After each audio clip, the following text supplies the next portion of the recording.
Hi, everyone. Okay, symbolic frame is the last frame that we will address in this course. So, Bowman and Deal write that symbols carry powerful intellectual and emotional messages, and that they speak to the heart and the soul. They are embedded in myths, which are truer than true.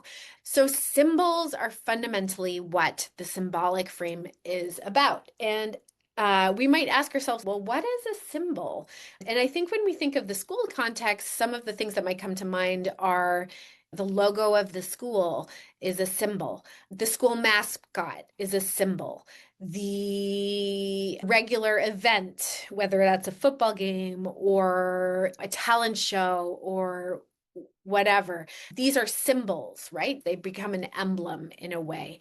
And so, because of the fact that they're repeated over and over and interpreted in an ongoing way, they're not just something that one responds to in that moment, but they're also something that extends across time. So, if we think about the football game, for example, it's not just that one football game, it's what's the history of all the football games that have happened up until now and the rivalries that are embedded locally and all of that.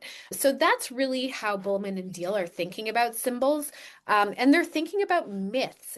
And when I think about myths, what I think about is stories. So I ask myself, what are the stories that we tell about a given school or a given district?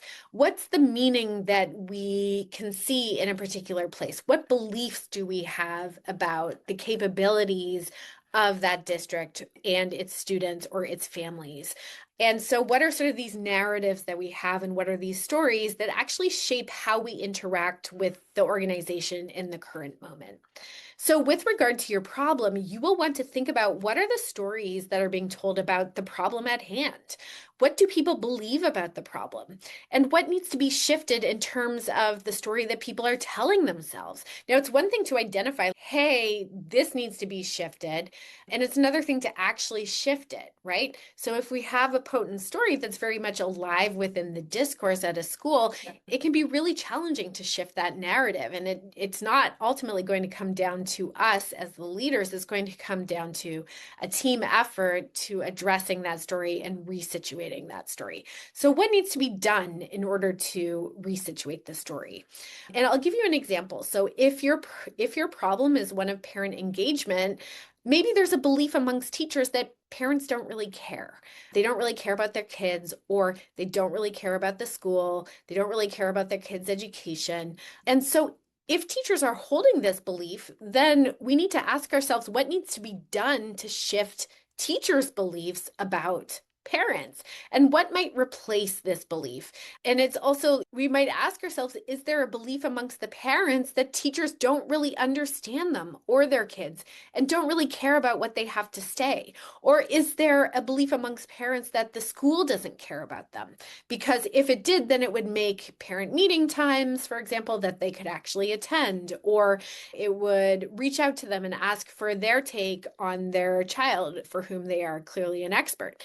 So we need to ask ourselves, how can we shift the culture and how can we shift the stories that are being told about the problem at hand?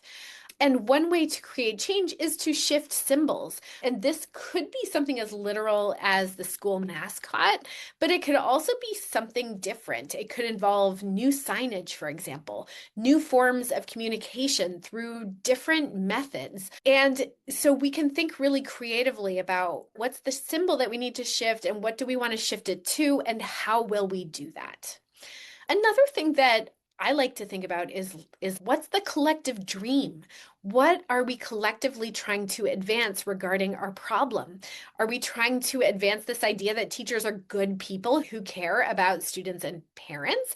And if so, how can this be made a vision and a belief that's taken up by various stakeholders and shared by them within the school environment?